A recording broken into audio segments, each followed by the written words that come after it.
बिस्मिल्लाहिर्रहमानिर्रहीम। मैं हूं doctor GM Chaudhry, advocate supreme court of Pakistan, और हस्बे मामूल आपके सामने अपना नया कानूनी मौजू पर प्रोग्राम लेकर हाजिर खिदमत हूं। मेरी कोशिश ये होती है कि मैं आपके सामने ऐसे मसाइल लाऊं और ऐसे ख़ास तौर पर कानूनी मसाइल लाऊं जिनके बहुत ज़्यादा लोगों को सामना करना पड़ रहा हो। वैसे तो देखें कि हमारी जो भी मजमूआ ताज़ीरात पाकिस्तान है, उसमें कोई भी ऐसी दफ़ा या ऐसी सेक्शन नहीं है कि जो समझे कि इस्तेमाल ना होती हो। लेकिन मेरी कोशिश ये है कि मैं ऐसे मौज़ूआत पर बात करूं जो कि आम लोगों के मौज़ूआत हैं या जिनका आम लोगों को सामना करना पड़ता है। आजकल हमारे यहाँ एक बहुत बड़ा इशू पैदा हो चुका है, वो है कि ये जो चेक डिसऑनर होता है। देखें, चेक एक कारोबार करने का एक बहुत बड़ा ज़रिया है। जो शख्स भी चेक इशू करता है अपने अकाउंट पे इशू करता है, और यकीनन जो शख्स चेक लेता है उसकी भी ये प्रिजम्पशन होती है कि मैं इस चेक को पेश करूँगा तो मुझे पेमेंट हो जाएगी। लेकिन बहुत सारे ऐसे लोग हैं कि जो चेक को अपने फ्रॉड करने के मकसद के लिए भी इस्तेमाल करते हैं। बस वो क्या करते हैं, देखेंगे कहीं पर भी वो कोई चीज़ लेते हैं या को कमिटमेंट करते हैं या को कारोबारी लेन देन करते हैं, तो वो कैश की बजाय चेक दे देते हैं और कहते हैं जी कि आप मेरे बैंक में पेश करें या अपने बैंक में जमा करा दें तो आपको पैसे मिल जाएंगे। लेकिन होता ये है कि उनकी नीयत आपके साथ चीटिंग करने की, फ्रॉड करने की होती है। अक्सर औक़ात तो उनके अकाउंट्स में पैसे मौजूद ही नहीं होते या उनकी नीयत नहीं होती कि वो चेक जो है ऑनर हो, यानी कि वो आपको वो पेमेंट करें। यकीनन जब चेक जो है आप उस शख्स के अकाउंट में पेश करेंगे या अपने बैंकर को देंगे और वो फिर उस शख्स के बैंकर को भिजवाएगा, तो अगर वो चेक डिसऑनर हो जाता है, यानी कि उसकी पेमेंट नहीं होती, तो ये कानून में एक जुर्म है, ऑफेंस है। हमारे पास जो मजमूआ ताज़ीरात पाकिस्तान है ये आपके सामने मौजूद है। इसका जो सेक्शन 489F है वो चेक की डिसऑनर के मतलब है, और उस सेक्शन में यानी कि 489F में अगर कोई शख्स आपको चेक देता है, वो चेक आप बैंक में पेश करते हैं और वो चेक डिसऑनर हो जाता है, यानी कि उस पर पेमेंट नहीं होती, तो ये एक काबिल ताज़ीर जुर्म है जिसकी सज़ा 3 साल कैद या फिर जुर्माना है या फिर कोर्ट दोनों सज़ाएं दे सकता है। और ये ऑफेंस जो है, जब कोई FIR दर्ज होती है तो इसको मैजिस्ट्रेट दर्जा अव्वल की अदालत जो है इसका फैसला करती है।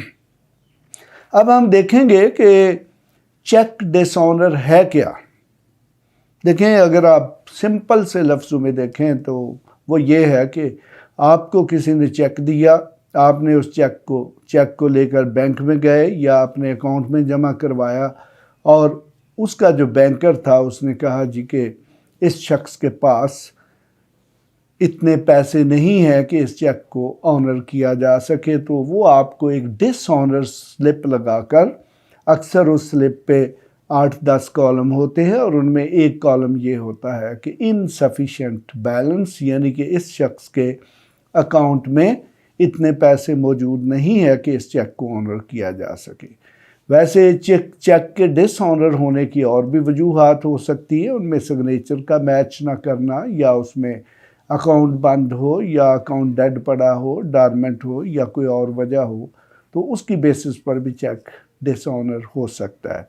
लेकिन अक्सर ये देखा गया है कि जो चेक्स हैं वो इसी वजह पर डिसऑनर होते हैं जी कि बंदे का जो अकाउंट है, यानी कि जिस शख्स ने आपको चेक दिया है उसके अकाउंट में माकूल अमाउंट मौजूद नहीं है जो कि उस चेक को डिसऑनर करने के लिए काफ़ी है।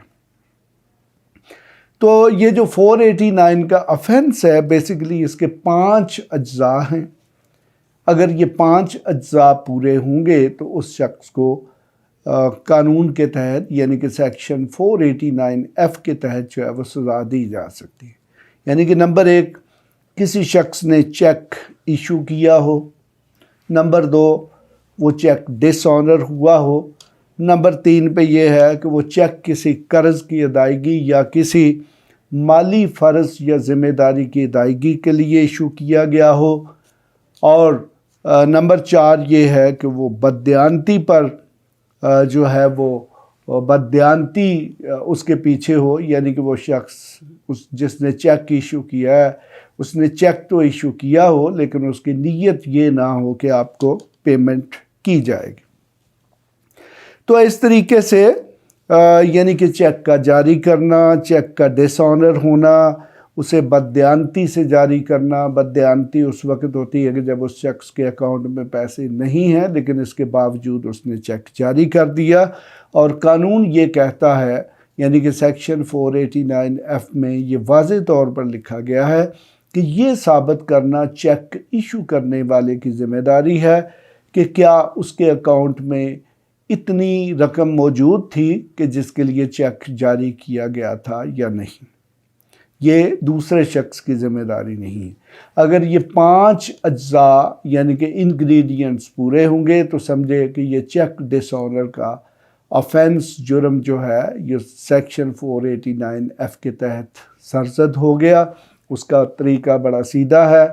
आप उस चेक को डिसऑनर स्लिप के साथ लेंगे, एक अदद दरख्वास्त लिखेंगे और आपके जो करीब तरीन पुलिस स्टेशन है या वो पुलिस स्टेशन जिस पुलिस स्टेशन के एरिया में वो बैंक मौजूद है जहाँ पर चेक डिसऑनर हुआ है, तो आप दरख्वास्त देंगे जी कि फ़लाँ शख्स ने ये मुझे चेक दिया और ये डिसऑनर हो गया है, तो लिहाजा इसके ख़िलाफ़ कानूनी कार्रवाई की जाए।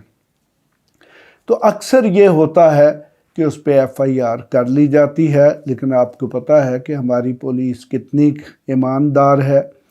वो जनाब FIR काटने के भी पैसे लेती है और FIR ना काटने के भी पैसे लेती है। तो अक्सर औकात ये टालते हैं, अक्सर ये SOPs का बहाना लेते हैं, हालांकि ये कोई PPC में कोई SOP नहीं लिखा हुआ। अगर आपके पास चेक है वो डिसऑनर हुआ है तो आप वो लेकर जाएं तो पुलिस स्टेशन वाले जो हैं वो पाबंद हैं कि उस पर FIR काटें। तो फ़र्ज़ करें अगर आप दरख्वास्त लेके गए हैं तो उस पर उन्होंने कार्रवाई करने से इनकार कर दिया या कार्रवाई नहीं की या डिले कर रहे हैं, तो आप ये कर सकते हैं कि SSP को दरख्वास्त दे सकते हैं कि मैंने ये दरख्वास्त दी थी लेकिन ये मेरी FIR का अंदराज नहीं हो रहा। तो अगर फिर भी FIR का अंदराज ना हो तो फिर आप 2-4 दिन इंतज़ार करने के बाद हमारे पास ज़ाब्ता फ़ौजदारी जो है उसका सेक्शन 22A और B हैं, उनके तहत आप जो डिस्ट्रिक्ट सेशन जज है उसके सामने एक दरख्वास्त फ़ाइल कर सकते हैं, जिसके बाद वो पुलिस स्टेशन से रिपोर्ट तलब करने के बाद FIR के अंदराज का हुक्म दे सकते हैं। तो इस तरीके से अगर कोई शख्स आपको बददियानती से चेक इशू करता है जिसका मकसद आपके साथ माली फ्रॉड करना है, तो अगर वो चेक डिसऑनर हो जाता है तो आपके पास घबराने की कोई ज़रूरत नहीं है। आप उस चेक को डिसऑनर स्लिप के साथ थाने या जो भी नज़दीक तरीन पुलिस स्टेशन है वहाँ पर लेके जाएं और अपनी FIR दर्ज करवाएं। तो यकीनन जब FIR दर्ज हो जाएगी तो वो शख्स जिसने वो चेक इशू किया है उसके लिए अच्छे खासे जो हैं वो मसाइल पैदा हो जाएंगे। पुलिस ये एक काबिल दस्तंदाजी पुलिस यानी कि एक कॉग्निजेबल ऑफेंस है। जैसे ही FIR दर्ज होगी तो पुलिस उस शख्स को अरेस्ट करने के लिए जाएगी। तो अक्सर देखने में आया है कि तकरीबन 25% केसेस में थाने में ही मामला हल हो जाता है कि वो शख्स जो है वो मतलूबा अमाउंट जो है वो देने के लिए तैयार हो जाता है और इस तरीके पर वहीं पर मसला ख़त्म हो जाता है।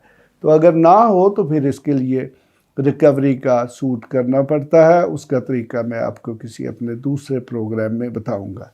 इसके साथ ही मैं इजाज़त चाहता हूँ। खुदा हाफिज़।